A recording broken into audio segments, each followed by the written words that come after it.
l'équipe de Kilomètre-Heure a décidé de se transporter, l'espace de 2 épisodes, au milieu des années 50.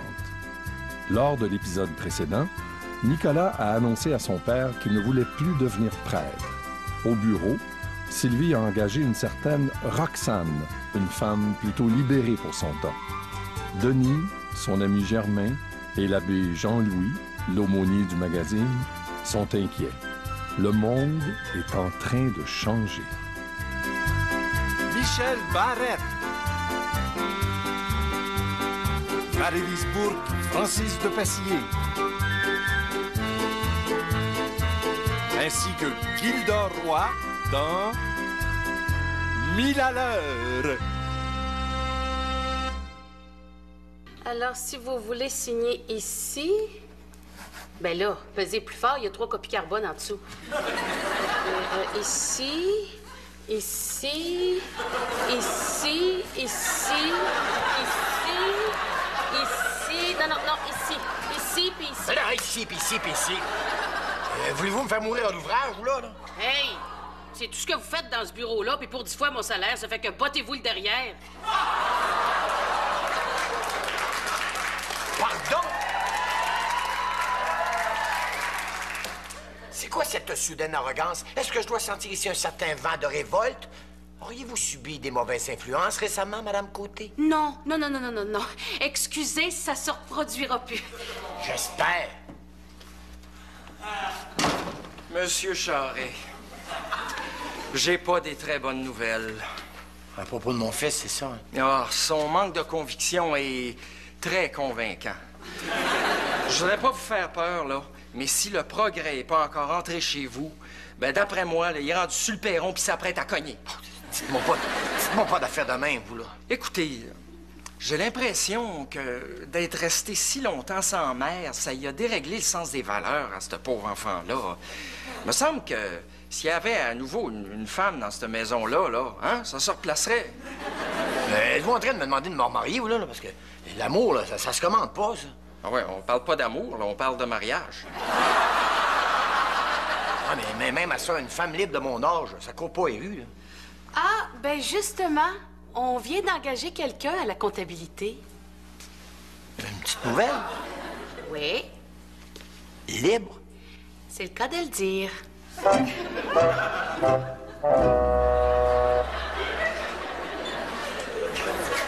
Hey, Romain!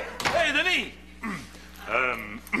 Prendrais-tu une petite frette, mon Denis? Non, tu t'es fait installer l'électricité. Ben oui! Mais imagine-toi donc que le même vendeur qui m'a vendu mes fiches d'air, là, ben c'est lui qui vendait de l'électricité. Drôle de hasard, hein? Ben oui, toi, hein? Denis, sans doute me reprocheras-tu d'être trop moderne, mais je t'avoue que je suis terriblement excité à l'idée de me mettre au diapason d'une société en plein bouleversement. Et grâce à l'électricité, j'ai l'impression d'émerger d'une grande noirceur, Denis. Ah ouais? Ouais, d'ailleurs, j'étais tellement excité par le fait de me commander de l'électricité pour me chauffer que peut-être j'en ai commandé un peu trop. Comment ça? Ben, j'ai demandé au livreur qui m'en livre 3 cordes, tu sais, pour passer l'hiver. On parle bien d'électricité, là. Oui, il est dans le cours, là. Ben, un coup, m'a l'avoir fendu, m'a pouvoir l'entreposer au sec, tu sais. Germain, es-tu sûr de savoir vraiment qu'est-ce que c'est que l'électricité? Qu'est-ce que tu veux dire? J'ai rien vu dans ta cour, moi. C'est-tu moi ou c'est toi qui sais pas qu'est-ce que c'est de l'électricité de Richard? Parce que moi, te le dire, là, le fait que t'aies rien vu dans la cour, c'est normal, parce que l'électricité, Denis, c'est invisible. Comment ça fait pour le fendre, d'abord?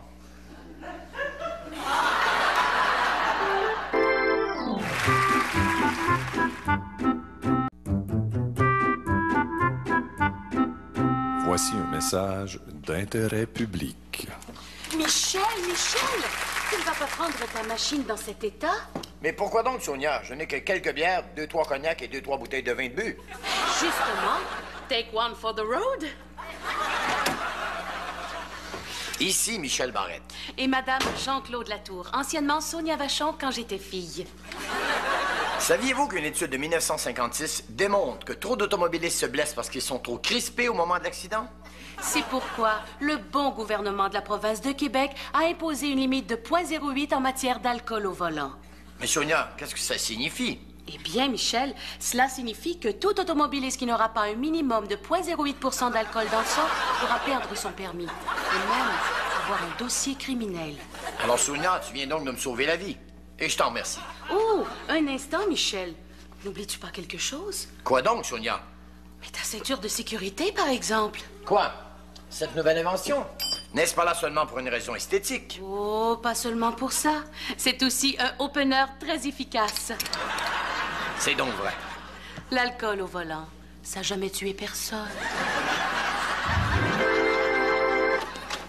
Les enfants, j'aimerais vous présenter Mlle Tremblay, envers laquelle j'espère que vous allez démontrer tout le respect qui lui est dû. Ah, ben là, les nerfs, hein, M. Charest, ils peuvent me dire tu, là, et m'appeler Roxane. Non, non, non, non. J'accepterai jamais autant de familiarité envers quelqu'un qui pourrait devenir leur mère. Enchantée, mademoiselle Tremblay. Enchanté, Roxane. Faites-vous-en pas, c'est mon petit révolutionnaire, ça. Ah, il a l'air tranquille pourtant, hein? Oui, c'est ça qui me rassure. Les révolutions tranquilles, ça n'a jamais changé grand-chose. Bon, mais... Asseyez-vous. Prenez-vous quelque chose à boire? Quelle sorte de boisson de femme? Vous boiriez, je sais pas, un thé, postum, une petite crème de menthe? Ah, auriez-vous ça, une petite frette?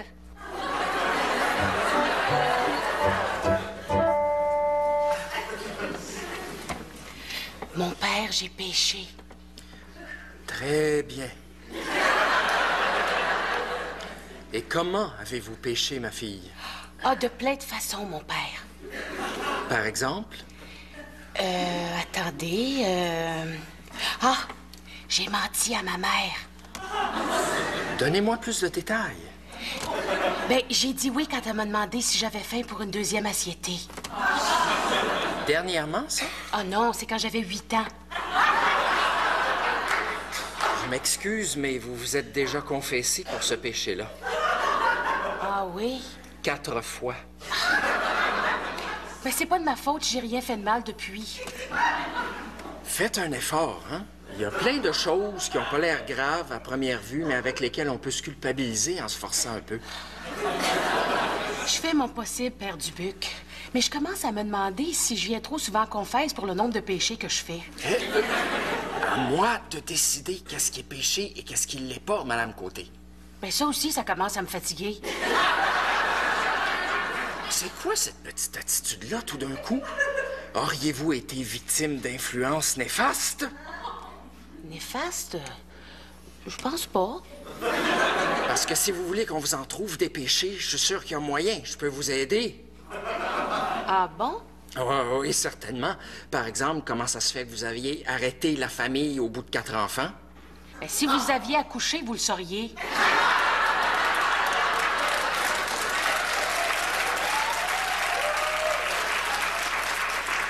Comment osez-vous comparer nos tâches respectives, espèce de paresseuse? Vous, tout ce que vous avez à faire, c'est de porter les enfants, de vous déchirer le périnée en les mettant au monde, de les nourrir puis de les torcher jusqu'à temps qu'ils soient en âge de vous envoyer promener. Savez-vous comme c'est peu en regard de ma tâche à moi, qui est de sauver des âmes? Ben, si vous êtes pas content, vous avez juste à défroquer. Oh, espèce d'insolente! Si on vivait pas dans une époque aussi moderne, si on pouvait encore appliquer les principes de la foi de façon aussi pure qu'au saint temps de l'Inquisition, je gage que vous ne seriez même pas reconnaissante que je vous envoie brûler vive sur le bûcher. C'est possible. Non, Madame Côté, allez-vous-en pas, je vous en conjure. Vous avez encore le choix entre le ciel et l'enfer. Le ciel, ça me donnerait quoi? La possibilité de passer l'éternité à chanter des cantiques auprès du petit Jésus. Puis l'enfer? l'obligation de passer l'éternité à commettre des péchés tels la paresse, la gourmandise et la luxure.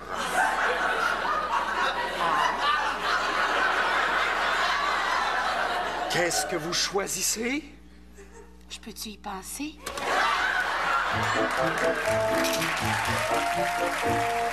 Vous êtes sûr que vous voulez pas avoir un verre? Ah, non, non, non.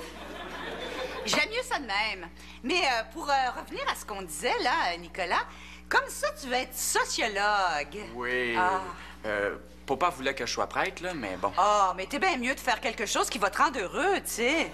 Non, encouragez-les pas au moins, là, parce que le bonheur, là, c'est pas tout dans la vie, hein. Et toi, Mélanie, comme ça, là, t'es à la veille d'être majeure. Oui, je vais avoir 21 ans le mois prochain. Ah, c'est bien ça! Comme ça, tu vas pouvoir voter. J'espère que t'es consciente là, que ça a été très dur pour nous, les femmes, d'obtenir le droit de vote.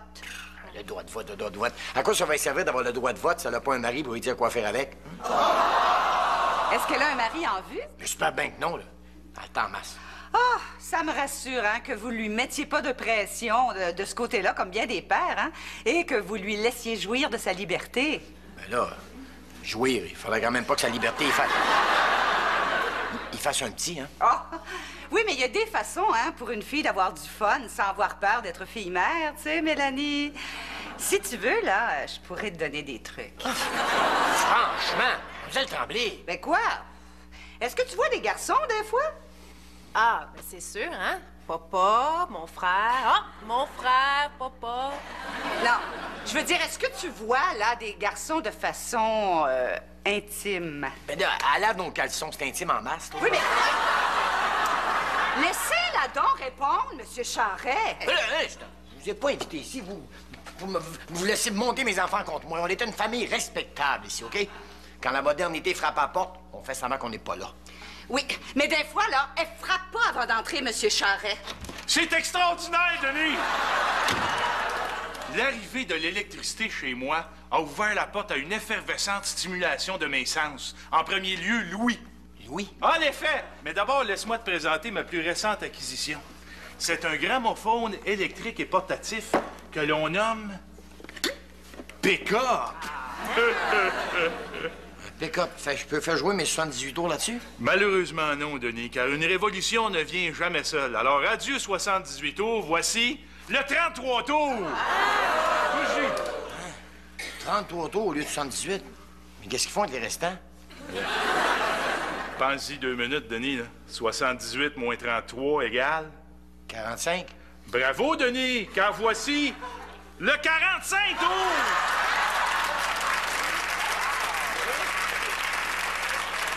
Ben, ça tombe bien, hein, parce que j'en ai justement acheté un ce matin et je n'ai pas eu le temps de l'écouter. Ah oui, c'est quoi? Ah, c'est un jeune chanteur américain, Elvis Presley.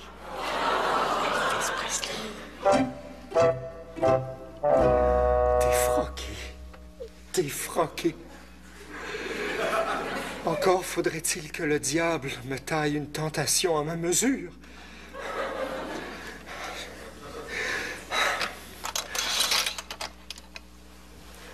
Avez-vous péché, ma fille? Oh que oui, mon père.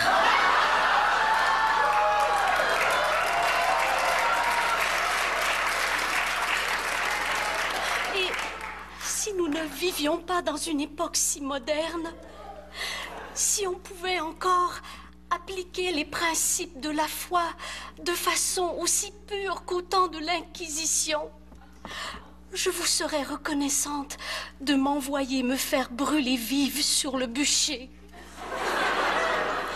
Bravo! On dirait que vous avez entendu mon dernier sermon. Comme j'ai entendu vos 800 derniers, mon père. Ah bon? Mais qu'avez-vous donc fait de si grave? C'est l'hostie de la communion que vous me donnez dimanche après dimanche, mon père. Qu'a-t-elle? Eh bien, ce n'est pas le corps du Christ que j'imagine y goûter.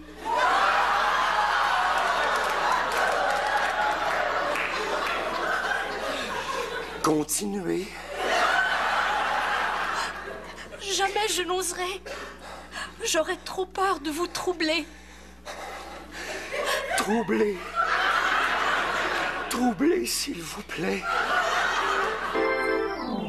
Et maintenant, un mot de nos généreux commanditaires. Bonsoir, ici Chantal Barry. À chaque fois que l'une de mes amies me dit « Ma gaine me fait mourir », je lui réponds « Ben, crève niaiseuse ». Oui, de nos jours, plus besoin d'être bleue pour être séduisante. Et il n'est plus honteux pour la femme moderne que l'air se rende à sa tête.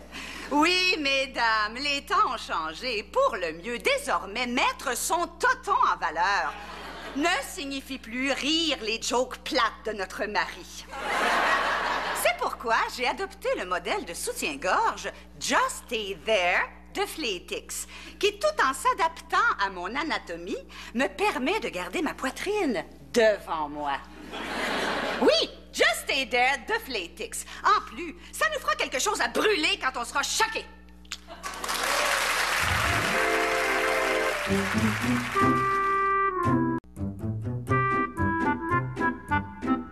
J'en reviens pas. Je la présente à ma famille, j'y donne l'occasion de sortir avec moi, d'éventuellement convoler en juste noces. J'y donne l'occasion de pouvoir rester le restant de ses jours à la maison à faire du ménage puis des repas. Puis elle, qu'est-ce qu'elle fait? L'ingrate! Elle explique à vos enfants qu'ils sont pas nécessairement nés pour un petit pain. Comment ça, vous savez? Je suis tombée dessus comme ça, là, par hasard. Ah, pas essayer de vous influencer, vous aussi, j'espère? Non. Tant mieux, parce que j'ai beaucoup d'ouvrages pour vous aujourd'hui. Oh, encore? Bon, OK. Mais là, ça va attendre quelques minutes parce que c'est l'heure de mon break. Comment ça, l'heure de votre break? Vous ne pouvez pas attendre la fin de votre journée d'ouvrage avant de prendre un break? Plus maintenant, Monsieur Charret, parce que depuis ce matin, les employés de l'automobiliste catholique ont leur accréditation syndicale. Quoi? Non, pas l'union ici dedans. Vous allez pas me faire ça. Je pensais qu'on était comme une grande famille dont j'étais le père. Ah, vous avez raison. Comme boss, vous avez toujours été comme un père dans une maison. Vous disiez jamais rien, vous faisiez jamais rien. C'est un peu normal, j'étais jamais là. C'est vous qui avez fait rentrer ça ici, hein?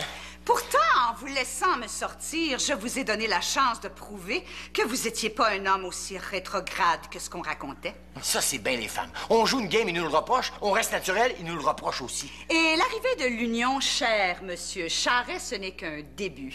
Les temps changent, vous savez. Et il n'est pas dit qu'un jour, il n'y aura pas une femme à la tête de cette revue-là. Une femme boss? Oui, une femme qui va imposer un nouveau modèle de gestion où les valeurs humaines vont l'emporter sur l'argent et où... Ben là, on verra là, quand on sera rendu là, quand même. Ah, de toute façon, ça se peut pas. Je vais en parler à M. l'abbé, parce que lui, en tant que religieux, il sait qu'il y a certaines valeurs qui doivent demeurer immuables. Bonjour.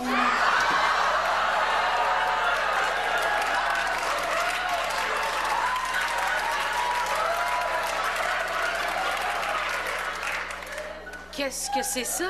Ah, c'est tout nouveau. C'est le dernier cri. Ça vient de Paris et ça s'appelle la mini soutane.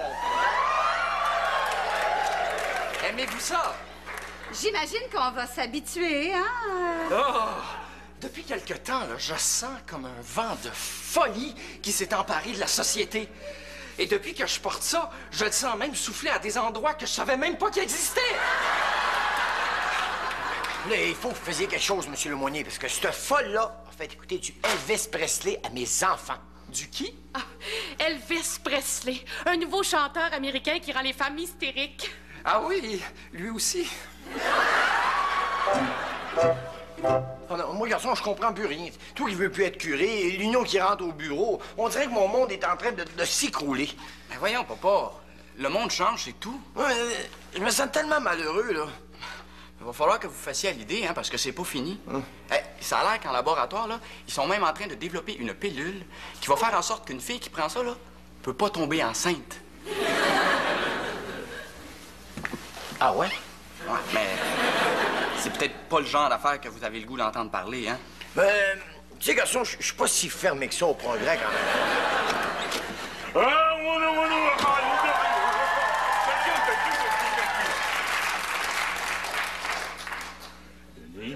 Nicolas.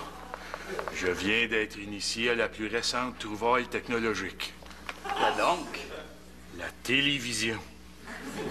C'est quoi ça? Ben ça, c'est une espèce de boîte, figurez-vous, où ce qui enferme des comédiens, puis ils lui font faire du théâtre puis des annonces. Mais non, Germain, les comédiens sont pas enfermés dedans, là. Mais je les ai jamais vus sortir de là, moi! Et de plus, grâce à mon vendeur, j'ai maintenant accès à tous les postes disponibles. C'est-à-dire? C'est-à-dire le 2. Non. C'est rendu que mon meilleur chum, il voit des bonhommes bouger dans une boîte. Qu'est-ce qui pourrait m'arriver de pire, après? Papa? Mélanie? T'étais pas dans la cuisine, toi? Non, j'étais sortie. Sortie? Avec qui? Mais c'est justement de ça dont je voulais vous parler. J'aimerais ça vous présenter François. Yeah!